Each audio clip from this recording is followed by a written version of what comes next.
Sa mga na hindi nakakaalam, itong tester na to ay merong NCD o non-contact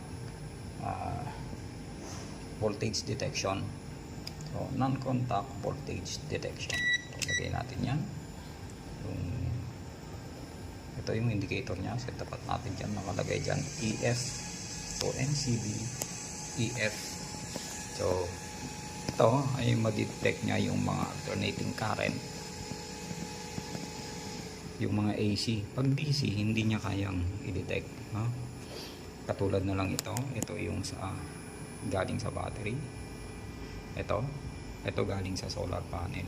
So DC itong mga ito 48 volts ito naman is nasa halos 500 volts galing sa solar panel.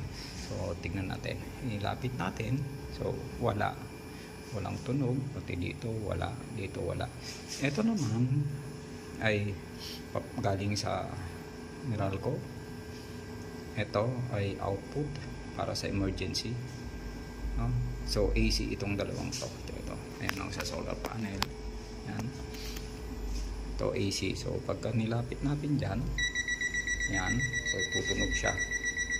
Ibig sabihin may AC na alternating current na dumadaan dyan. Pag dito, ayan, so meron siyang voltahe. Pag dito sa DC wala. Pero hindi ibig sabihin nun na pagka ganyan NCD ay hindi na makaka-detect ng voltage na DC. Katulad nito, itong fan motor na to is DC ito. So 12 volts ito. So ilayo na lang natin para